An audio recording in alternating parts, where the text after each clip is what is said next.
this episode of Philotalks!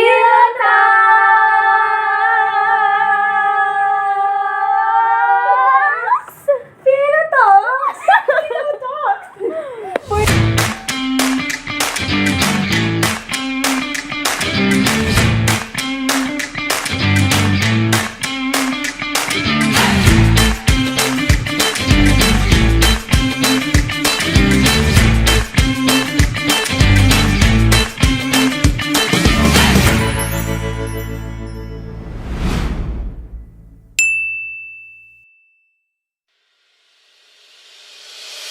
For today's episode, we will talk about philosophical ideas focusing on education. For our first philosopher, we have John Dewey.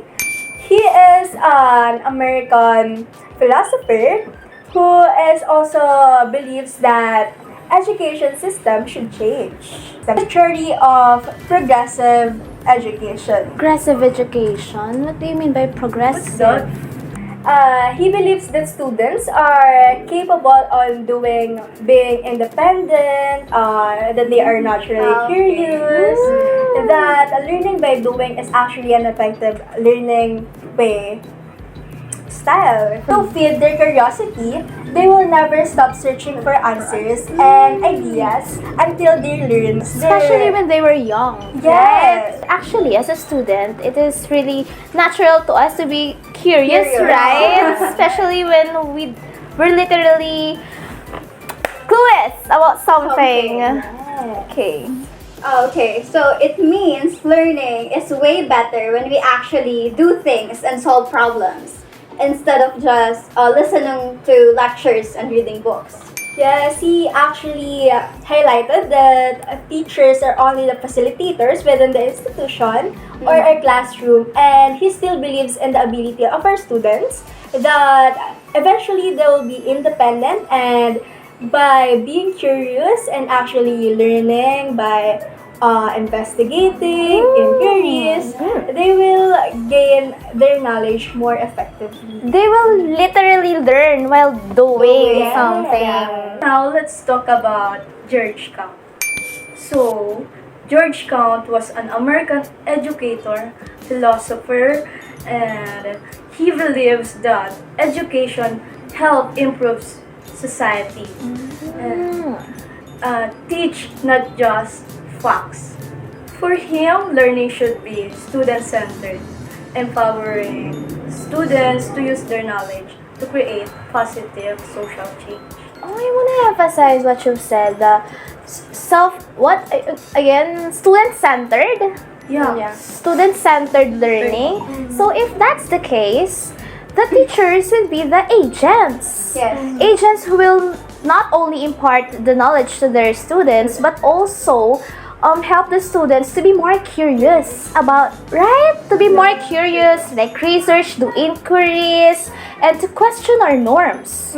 Diba? And do you know, guys, his idea known as social reconstructionism teaches educational about addressing social issues and building better society. Teaches education should addressing social issues. Social issues like we're facing right now. Yeah. Right now we're facing what kind of social issues? What do you think? The corruption, right? His work named Building New Social Order counts emphasize education should involve interaction, critical thinking, real-world application. So it talks about talaga sa connection of student or education in our society, specifically to solve the societal problems.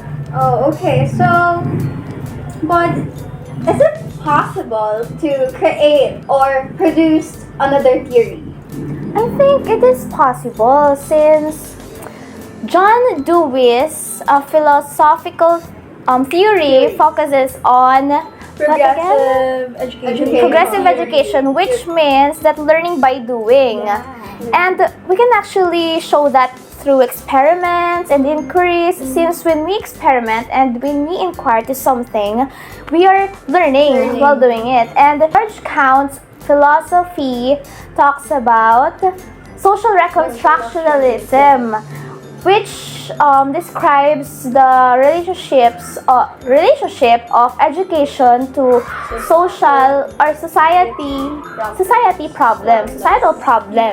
And I think that if we combine these two thoughts, I think the main concept that we can extract with those philosophical theories would be learning through engagement in society or social action learning that will emphasize the social interaction and community involvement in the learning process of a student. So it's just like combine of those two theory or ideas of these two philosophers that we have, which is learning by doing through action and to have a solution or on our societal issues, right? But let's think deeper. Like, how are we going to apply it in today's society? Like the situations We have right now. using that new philosophy.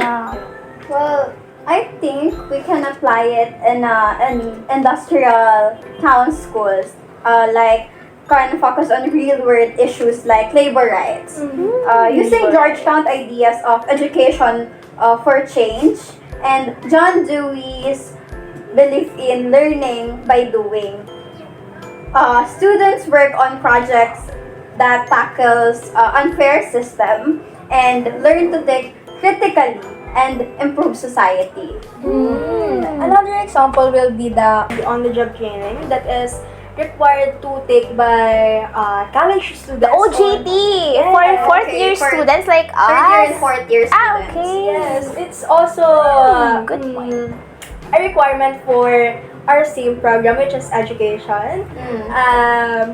Through OJT, students can learn by doing and the actual job while working with real professionals. Use the theory of John Dewey, which is the learning by doing, and also we can apply it through, taking the gap between the problems in educational system that we have right now in our society, which is correlates with the theory of Georgetown. We can add for the example is field trip. Field trips that we're doing since we were kinder. Elementary times. Like students so will go enjoyable. to the museum to see Art history. Actually, by doing. I think we can also apply it in what's happening in our society nowadays. Like recently, di ba? The billion peso mark. Yes, ano tawag doon? The rally! I forgot the term. The rally.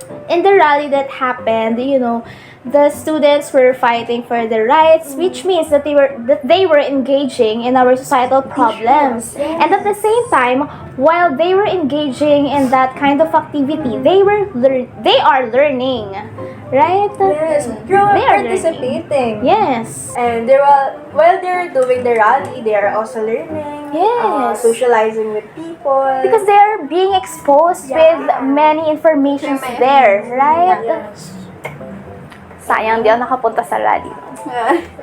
To sum it up, why is it important for future educators to study philosophy of education? Okay, I think studying philosophy of education helps us future educator to figure out why we teach and also To teach better. to teach better. Also, it will help us to help our student grow because of that information, right? Yeah. Okay, good point. Yeah, guys, good point. So that's all for today's episode. Thank you guys for watching. Thank you for watching. Again,